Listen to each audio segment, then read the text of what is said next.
Se eu pudesse te convencer esta noite a acreditar em algo, e acredite, é exatamente isso que tentarei fazer. Sua vida nunca mais seria a mesma. Você ouve as palavras: Deus, Senhor, Jesus, o Altíssimo, e imediatamente seu pensamento se projeta para fora de si mesmo. Você imagina um ser distante, alguém sentado em um trono nas nuvens, uma consciência superior que deve ser adorada à distância. Mas e se tudo o que você aprendeu estiver invertido? E se o próprio Deus que você busca fora estiver exatamente onde você nunca pensou em olhar? Meu propósito esta noite é te mostrar que Deus e o eu do homem são um só. Aquilo que você chama de eu, aquela consciência íntima que diz eu sou, isso é o próprio Deus das Escrituras. E não existe outro. Você está confinado neste corpo, nesta existência limitada, e pensa: como pode ser? Como este ser frágil, que vive poucas décadas e desaparece, pode ser o Criador do universo? Eu entendo sua dúvida. Ela é natural. Mas as Escrituras nos convidam a ir mais fundo. Voltemos ao 16º capítulo de Mateus. Jesus pergunta aos seus discípulos: quem dizem os homens ser o Filho do Homem?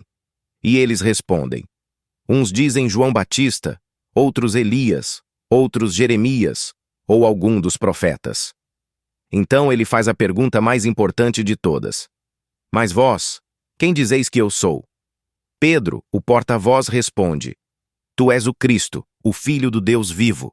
E Jesus então declara: bem-aventurado és tu, Simão Barjonas, porque não foi carne e sangue que te revelaram isto, mas meu Pai que está nos céus. Agora preste atenção. Ele está equiparando o Filho do Homem com o eu do homem. Não o olho físico, mas aquela percepção interna, aquela consciência sensível que sabe eu sou. É a isso que ele chama de Cristo. E o Novo Testamento define Cristo como o poder de Deus e a sabedoria de Deus. Portanto, o seu próprio eu, sua consciência humana, sua imaginação, isso é o poder e a sabedoria do Altíssimo. Se o homem não sabe disso, ele não exercerá esse poder. Ele continuará se arrastando pela vida como uma vítima das circunstâncias. Esta noite, estou tentando te persuadir de que quando você diz eu, antes de completar qualquer frase, esse eu é o poder e a sabedoria de Deus. Você não pode separar o poder e a sabedoria de Deus do próprio Deus. Então, no final, você poderá declarar: eu e o Pai somos um. Porque a esse eu, as Escrituras chamam de Filho de Deus. Agora somos convidados a testar isso. Se é verdade, podemos testar? Espero que você coloque à prova. Quando eu te digo que seu próprio e maravilhoso eu é Deus, isso confronta diretamente a crença que a humanidade carrega há séculos, que você é apenas um ser biológico, com alguns anos de existência, que desaparecerá na esperança vaga de alguma restauração futura. Mas quero te dizer algo revolucionário. Você realmente é Deus. Sua própria consciência, sua imaginação humana, isso é o Deus das Escrituras. E não existe outro Deus além deste. O aprisionamento que você sente neste corpo de carne, você mesmo escolheu. Fez isso com um propósito. Vejamos o que as Escrituras dizem sobre esse Filho do Homem, que agora equiparamos ao eu do homem. No 3º capítulo de João, verso 13, está escrito: ora, ninguém subiu ao céu, senão aquele que de lá desceu, o Filho do Homem. Aqui encontramos uma verdade impressionante. Você é um ser pré-existente. Ninguém pode ascender ao céu, a não ser quem de lá desceu. Sua ascensão está descrita no verso seguinte: e como Moisés levantou a serpente no deserto, assim importa que o Filho do Homem seja levantado. Tudo isso é linguagem simbólica, mas é verdade.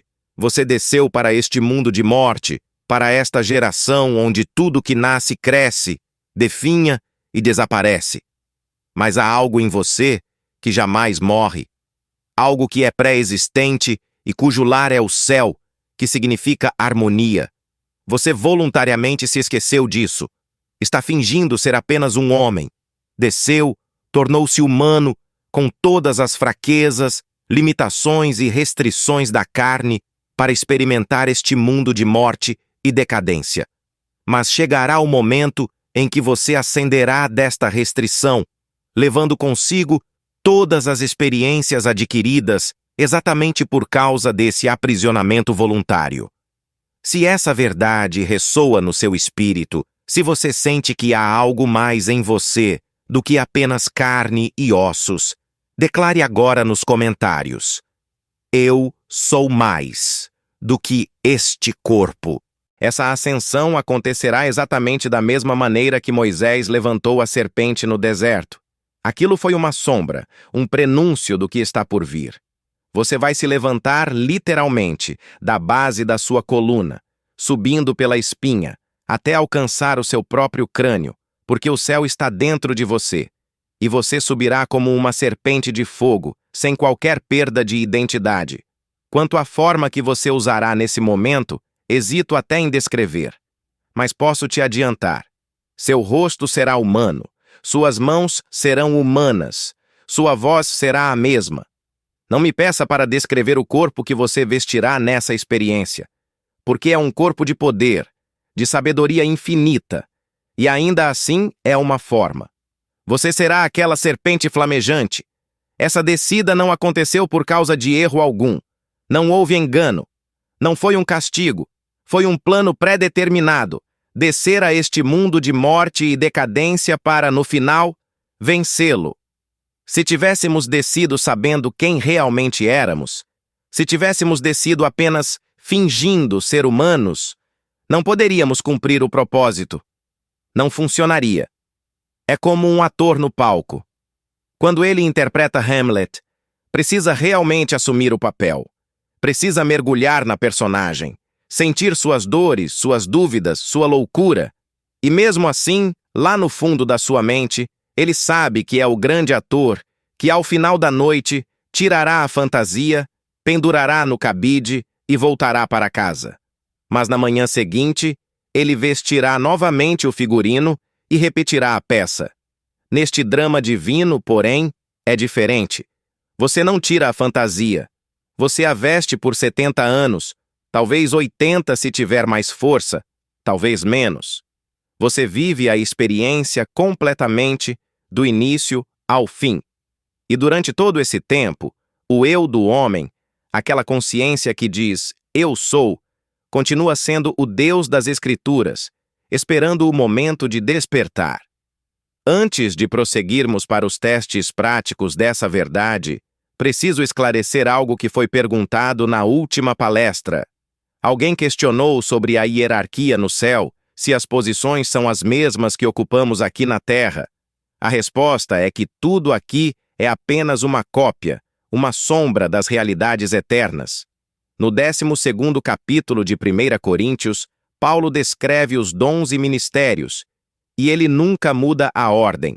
Primeiro os apóstolos, segundo os profetas, terceiro os mestres, e depois os milagreiros, curadores, socorros, administradores e os que falam em línguas.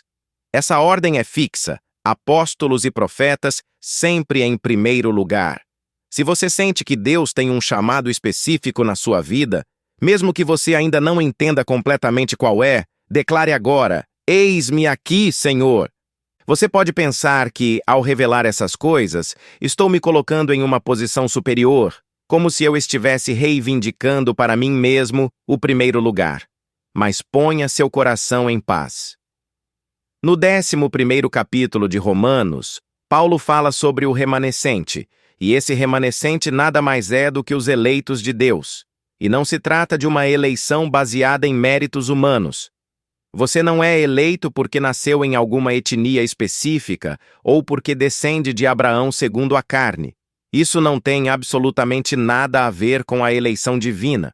Os escolhidos vêm de todas as raças, todas as nações, todas as religiões. E como essa escolha é feita? Ninguém sabe. Permanece um segredo conhecido apenas pelo Pai. Paulo qualifica isso de maneira brilhante. Assim, pois, também agora neste tempo há um remanescente segundo a eleição da graça. E se é pela graça, já não é pelas obras. Do contrário, a graça já não é graça. Portanto, ninguém que é chamado pode se orgulhar. Ninguém pode se vangloriar. Não é por mérito. Não é por esforço pessoal. É simplesmente um mistério conhecido apenas pelo Pai. Quando somos chamados e integrados neste corpo de amor infinito, que é o próprio Cristo, não há espaço para soberba. Ninguém pode levantar um dedo para se gabar, porque tudo é pela graça. Leia Romanos 11, versículos 5 e 6, e você verá essa verdade confirmada. Então, não pense por um momento que, ao revelar essas coisas, estou tentando agir com superioridade. Não há superioridade intrínseca naqueles que são chamados.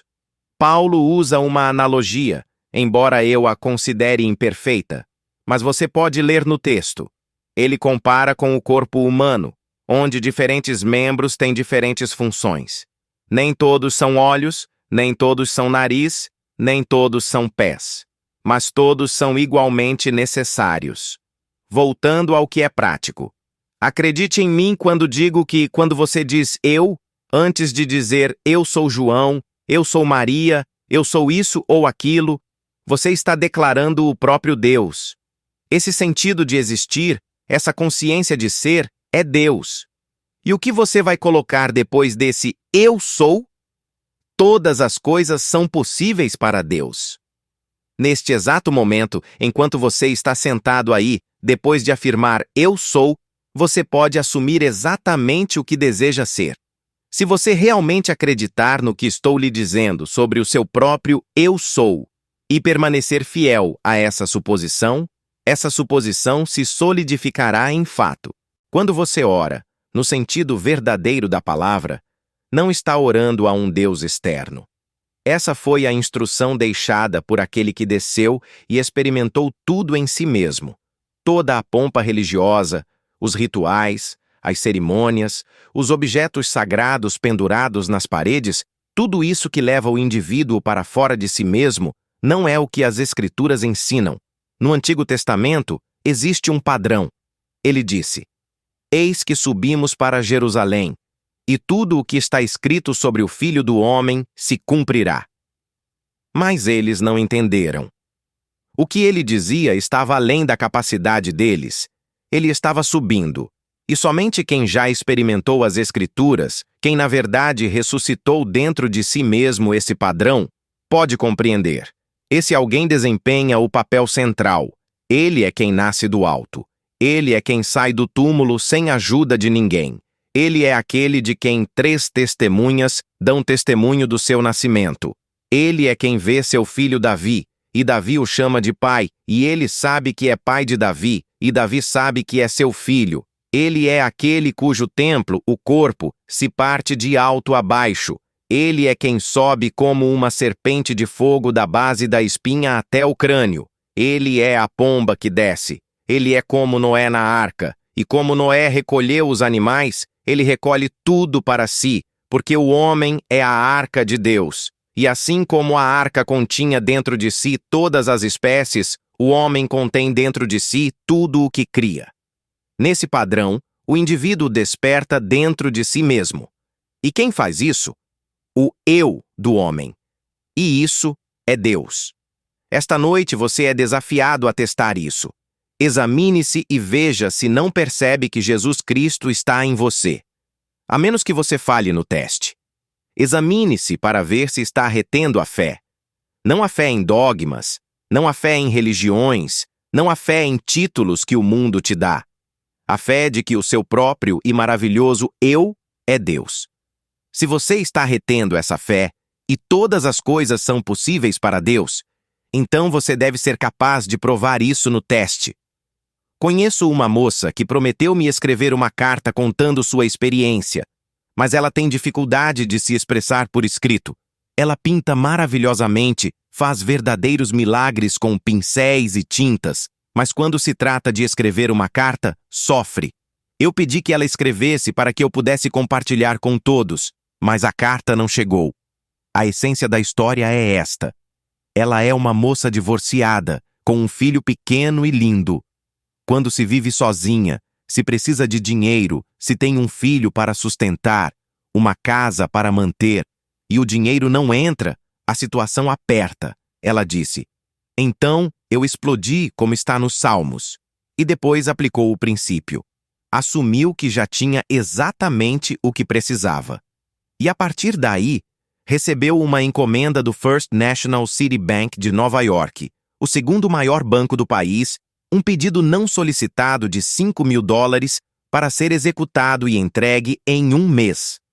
Essa história te encoraja a persistir na fé, mesmo quando as circunstâncias parecem impossíveis? Compartilhe nos comentários. Eu confio no poder que há em mim. Eu esperava ter a carta dela esta noite para poder ler exatamente o que ela fez, mas conhecendo suas limitações com as palavras, sei que ela eventualmente enviará. O que importa é o princípio. Ela usou sua imaginação. Ela aplicou aquilo que venho compartilhando. Deixe-me explicar como eu mesmo faço. Tendo me convencido através da experiência, cheguei à conclusão de que, porque estou consciente de que existo, esse eu sou é Deus. Porque por Ele, todas as coisas foram feitas, e sem Ele, nada do que foi feito se fez. E eu parto do zero. Simplesmente imagino um estado, e então assumo intensamente que esse estado é real, que já estou vivendo essa experiência agora. E num futuro não muito distante, esse estado se cristaliza no meu mundo. Assim eu encontrei Deus, encontrei a fonte dos fenômenos da vida. Minha única preocupação, então, é compartilhar isso com outros e dizer a eles: somos um. Não há ninguém maior do que ninguém. No mundo de César, no mundo social, uns têm mais dinheiro, outros têm menos. Uns têm prestígio, outros não. Mas, fundamentalmente, o mesmo poder criativo que está no homem que serve café na esquina é o mesmo poder criativo que está no homem que sentencia outros à prisão. É a mesma coisa. Há um só Deus. Ouça, Israel. O Senhor nosso Deus é o único Senhor. E a palavra traduzida como Senhor é Yahweh, que propriamente se traduz como Eu Sou. Quando você for ao povo de Israel e eles perguntarem qual é o nome daquele que te enviou, você dirá: Eu sou, me enviou a vós. Esse é o meu nome para sempre, e assim serei conhecido por todas as gerações. Mas o homem tem dificuldade em manter essa verdade. Ele sempre quer falar de Deus como tu ou ele. Ele nunca desce ao fundamento. Eu sou. Eu sou a causa dos fenômenos da minha vida, bons, ruins ou indiferentes. Tenho que conviver com isso. Posso mudar minhas suposições se quiser mudar o mundo em que vivo. E como posso ajudar um outro que parece estar fora de mim? Sim, posso ajudar, porque há apenas um. Seu pedido a mim deve vir dentro da estrutura da regra de ouro. Tudo o que você quer que os outros façam a você, faça você a eles. Se você me pedir algo que não se encaixa nessa regra, não me peça. Concedo-lhe total liberdade para procurar quem diga que pode fazer o que você quer, apesar do que eu digo. Vá em frente. Mas se alguém me fizer um pedido, faço algo muito simples. As Escrituras nos dizem: tudo o que pedirmos, crendo que recebemos, será feito. Se sabemos que Ele ouve, está feito. O que você pode imaginar? Você, na superfície do seu ser, um ser racional, sabendo de algo que a profundidade do seu próprio ser, que o envolve completamente, não sabe? Você acha que a profundidade não sabe o que a superfície está pensando? Leia a história de Ezequiel, capítulo 38. Os anciãos de Israel entraram numa câmara escura e estão gravando nas paredes imagens abomináveis e dizem no coração: o Senhor não nos vê. E o Senhor fala ao profeta: os anciãos de Israel dizem que eu não os vejo, mas eu vejo tudo o que eles fazem. Eles pensam que, porque está escuro, porque estão escondidos, Deus não sabe. Mas Deus sabe. Já disse e repito, não existe ficção neste mundo. Você pode ter ouvido a história do sequestro do Queen Elizabeth. Uma moça do Hunter College escreveu essa história em detalhes e era tão tímida que, na parte do estupro, Não conseguiu ler em público. Era uma moça doce, reservada, com um dom para escrever. Ela escreveu tudo em detalhes, incluindo os participantes. Um caso terminal de câncer, um fugitivo da lei que não tinha nada a perder e estava disposto a explodir o navio com 2.200 almas a bordo. Tudo na história dela. A imaginação cria realidade. Não existe ficção. Alguém expressou o pensamento dela e ligou para o capitão em alto mar exigindo $1 milhão, aceitando 350 mil. Deve ter custado muito mais do que 1 milhão para impedir aquele navio no meio do Atlântico, alimentar 2.200 pessoas 4 vezes por dia, mais todo o custo operacional. E uma simples moça escrevendo para um doutorado criou tudo aquilo em detalhes. O que você tem criado com sua imaginação? Pense nisso e compartilhe. Minha imaginação cria minha realidade. A moça que mencionei, aquela que precisava de dinheiro, aplicou exatamente esse princípio. Ela sentou-se, imaginou que já tinha o que precisava e então, no fundo do seu ser, conjurou aquela quantia. E veja só, ela não pediu um valor modesto. Pediu $5 mil e veio de uma das maiores instituições financeiras do país. Os pedidos sempre vão além quando são feitos com fé genuína. O que ela fez está descrito nos Salmos. Irai-vos e não pequeis. Consultai no coração em vosso leito e calai-vos. Sim, ela se irou, ela explodiu, como ela mesma disse, mas não deixou o sol se pôr sobre essa ira. Em silêncio, ela comungou consigo mesma, no seu íntimo, e não comungou com outro, porque o eu do homem é Deus. Ela se irou, mas em silêncio. E naquele silêncio definiu exatamente o que queria. Imaginou o estado desejado perfeitamente, de um modo que ninguém sabia. Nem mesmo ela, na superfície consciente, sabia como viria. Mas veio.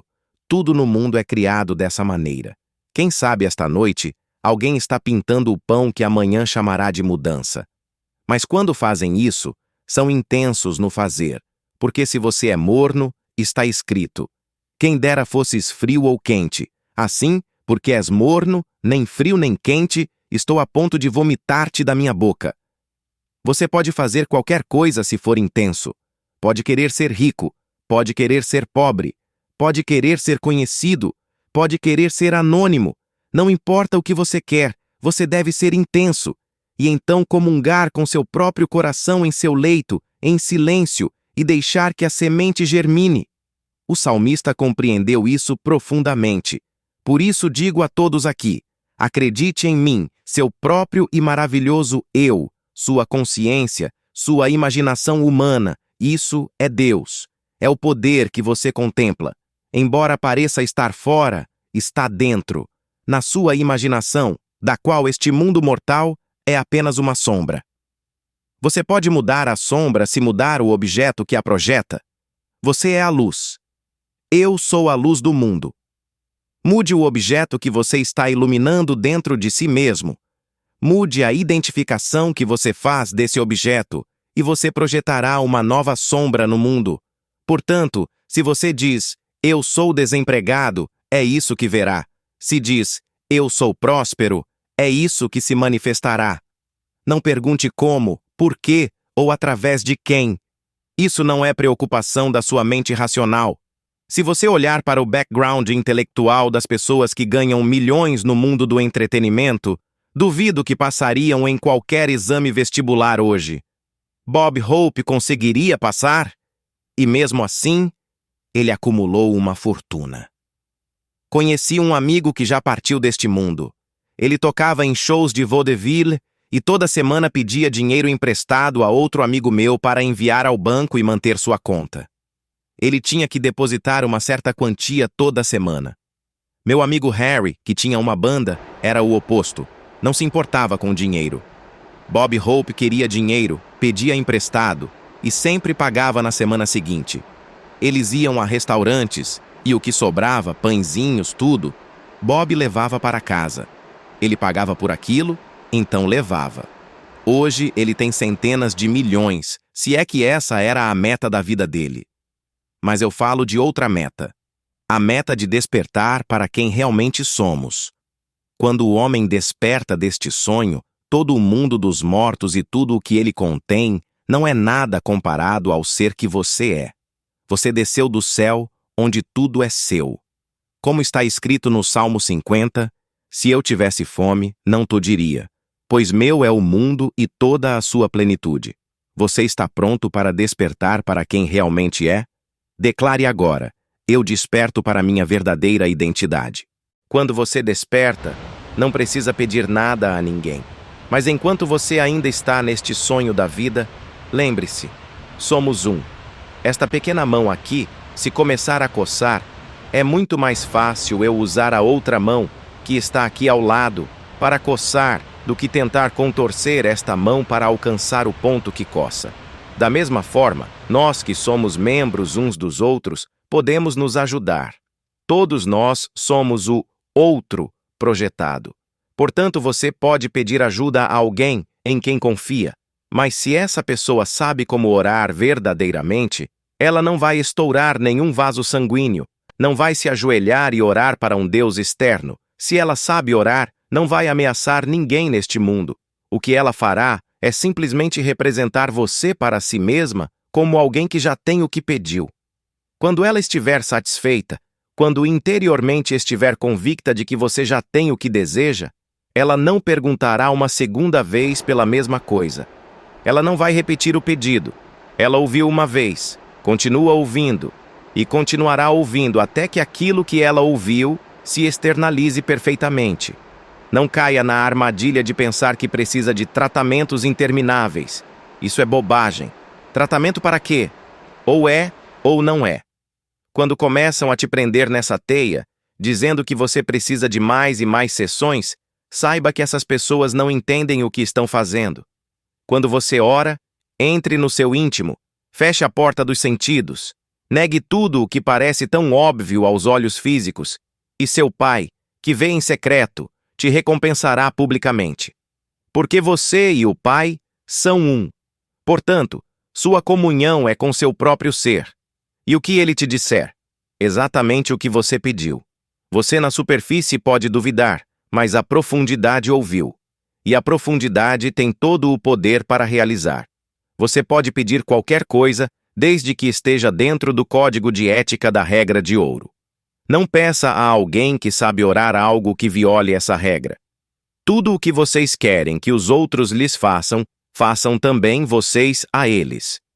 É simples assim, e a maioria dos pedidos se encaixa perfeitamente nessa regra. Então, você simplesmente ouve o pedido, aceita como feito, e depois esquece completamente no nível superficial. Mas nas profundezas do seu ser, você continua ouvindo. E o Pai, que é essa profundidade, sempre ouve. Deixe-me contar uma história para ilustrar como isso se externaliza. Muitos anos atrás, em Nova York, uma senhora de posse saiu de seu apartamento para passar o verão com os 2 filhos. Antes de voltar, sua empregada levou todos os móveis. Quando ela retornou, o aluguel estava pago, mas o apartamento estava vazio. Nenhum móvel. Ela contratou detetives particulares, avisou a polícia. Todas as autoridades de Nova York foram acionadas. Depois de meses, nada. Nenhum vestígio dos móveis roubados. Ela veio me procurar. Eu disse, tudo bem, agora você está sentada aqui no meu apartamento, mas quero que feche os olhos e se veja sentada no seu próprio apartamento, completamente mobiliado como era antes. Você tinha um piano, não tinha? Ela confirmou. E em cima do piano as fotos dos seus filhos. Nas paredes, os quadros que você me descreveu. Ela confirmou tudo. Prossegui. Vamos mobiliar esse apartamento agora mesmo, exatamente como era. Você tem a memória disso. Quando eu parar de falar, você vai se ver no seu apartamento, não aqui. Vai sentir a textura da sua poltrona, vai se levantar, vai tocar o piano, vai ver os retratos dos seus filhos. É isso que você vai fazer. Ela concordou. Levamos 2 ou 3 minutos nesse exercício.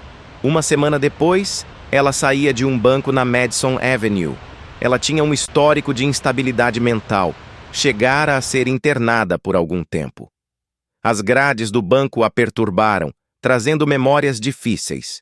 Confusa, saiu do banco e virou na direção errada. Quando percebeu o engano, estava no final do quarteirão. Ao levantar os olhos, viu uma figura familiar. A empregada que roubara seus móveis. A empregada começou a gritar. Ela a agarrou, parou um táxi e ordenou que a levasse à delegacia.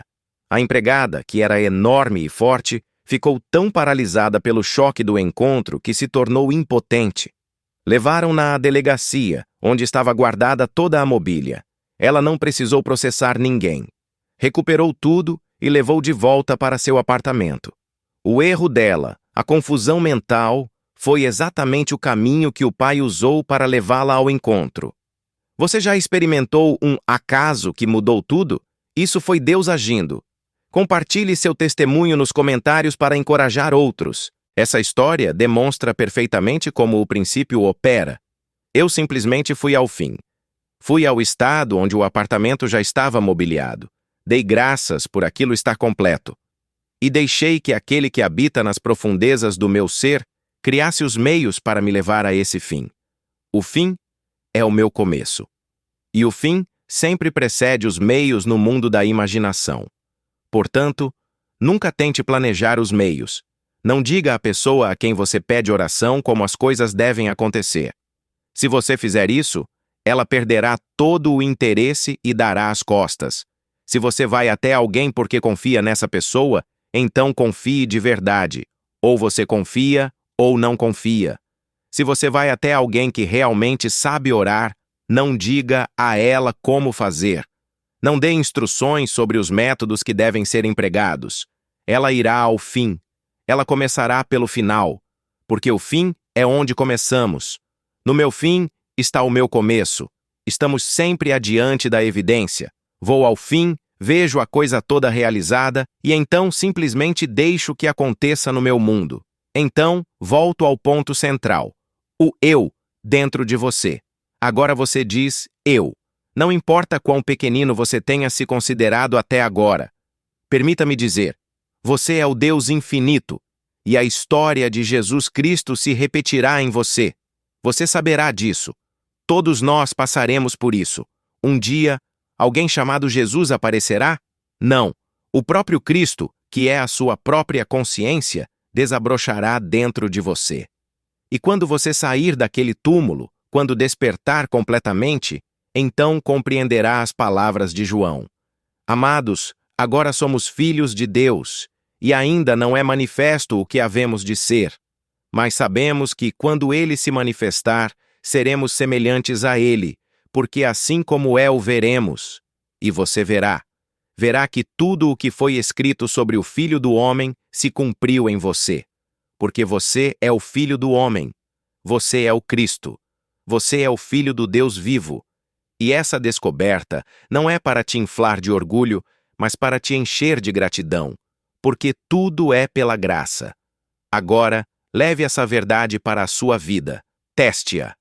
Experimente. Assuma um estado desejado com intensidade, permaneça fiel a essa suposição e veja o mundo se moldar a ela. Você é o operador do sonho. Você é o sonhador e o sonho.